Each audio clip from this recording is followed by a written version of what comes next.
Each year, the World Council of Churches send accompagners to Israel and Palestine to monitor and report violations of human rights.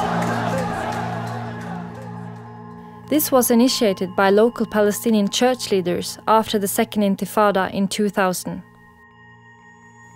You talk to the people, you talk to the soldier next to you, you observe and you experience life under occupation.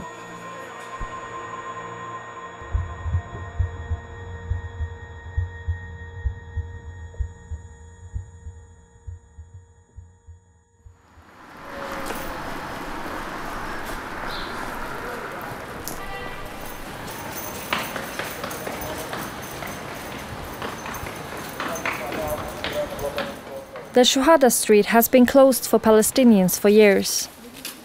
But the children need to go to school. Every day they pass this checkpoint.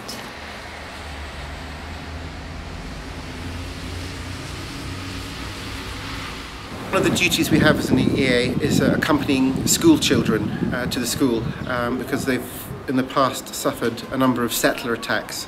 Other children throw stones at them, and the army also harass them and check the school bags and stop them. And I don't know what would happen if we weren't here. Perhaps the violence would increase. It was certainly very bad a few years ago when there wasn't an international presence. As an Israeli, as much for Israelis in the future as for Palestinians, children should not have to go to war. They should not be pushed into it because there's no choice. No, of course there's a choice. And so once you see this, you have to do something about it. It's not easy just to walk away. Sometimes I wish I could. And one day one will have to, of course. But peace is coming. It is shifting.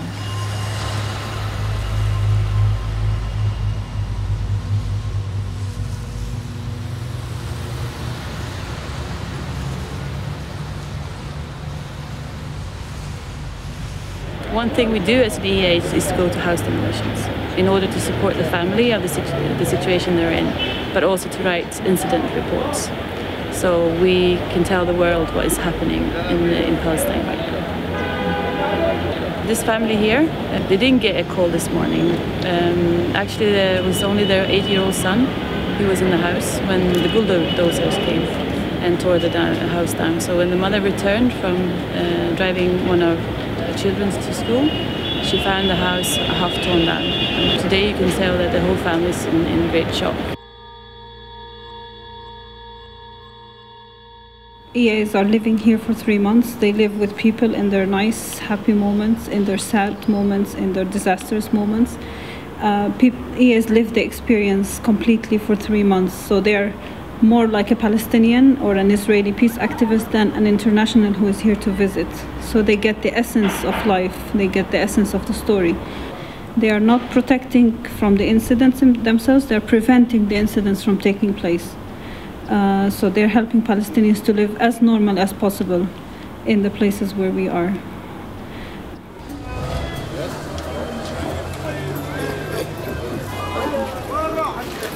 It's 4 a.m. The smell of freshly baked bread and Arabic coffee.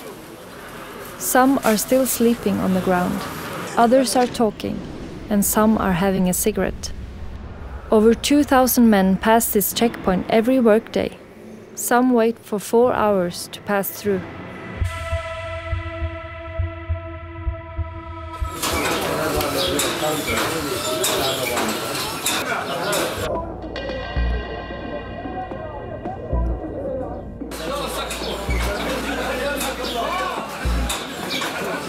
The EAPPI program is asked to monitor every morning or specific mornings in the schedule. We count every worker passing, we count the women passing, we count the children passing, and we take notes when we think it's different, like what it should be or as it used to be.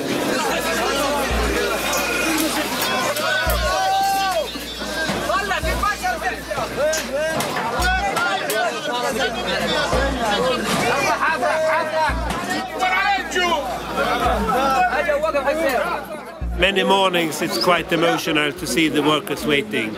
Some are complaining, some are shouting, some are disappointed. They tell us to tell the soldier to open, to tell the commander to open.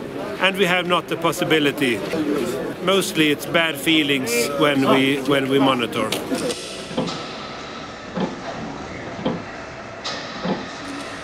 One morning, a beautiful young family came by, and the mother took the baby in one arm and the hand of the little girl in the other, and they squeezed into this small space. And watching them go through was very difficult because it was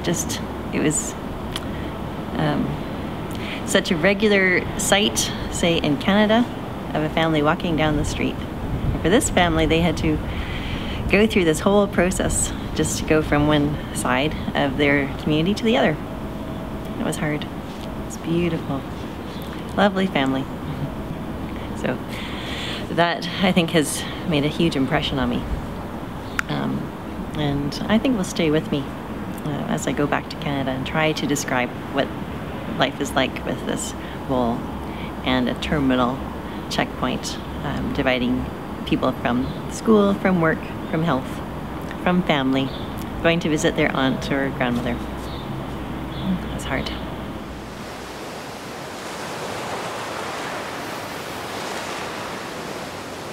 You listen to the waves on the beautiful beach of Tel Aviv, and you wonder how life can be so different less than 2 hours away. You talk to Israelis and try to understand.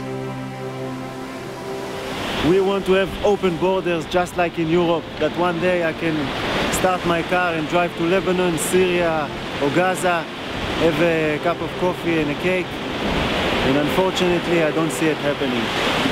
The peace process has not been progressed, and the people over there are living very in poverty and they suffer a lot. Some of us, I think, it's got to do with us, and a lot of it has got to do with them. I think it's too bad it's like that, but it's like that for years. I think whenever they will really want peace, maybe we'll be able to have it. I think we've tried a lot, and we keep on trying. Who knows?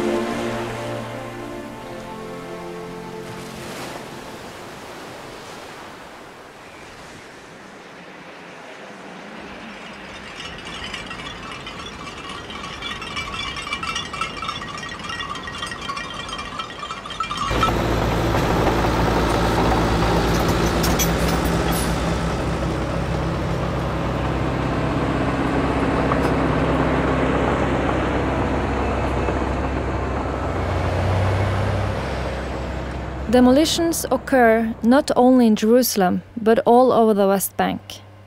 This time, a classroom at the local school has been demolished. At 7:30, they came and they entered our school here. They destroyed one of the classes here, and they arrested 2 teachers from the class, and they dismissed all of the students from the school. They don't want us to learn. They don't want us to see the world. They don't want to... I don't know what to say.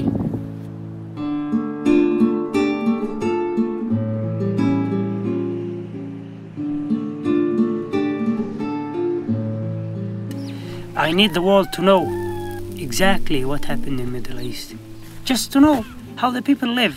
Just to know when your house is demolished, what do you feel?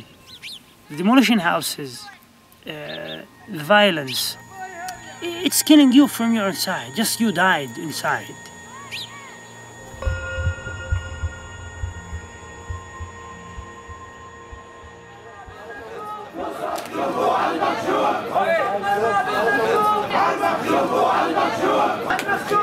Every week, Israeli peace activists, internationals and Palestinians demonstrate all over the West Bank. The accompaniers are also there. So is the Israeli army.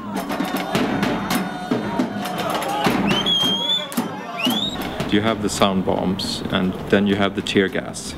And then you have the nightsticks or the batons that come out. I would use the word attack to disperse everyone, even though the demonstration up until that point has been peaceful.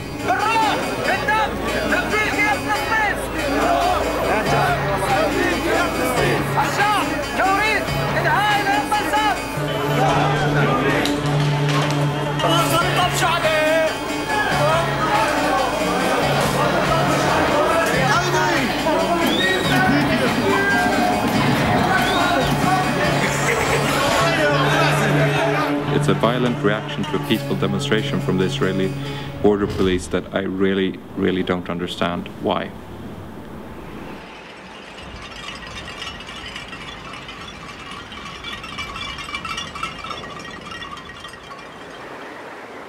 Despite the fear of new demolitions, the people in South Hebron Hills have no other choice than to try to live as normal as possible.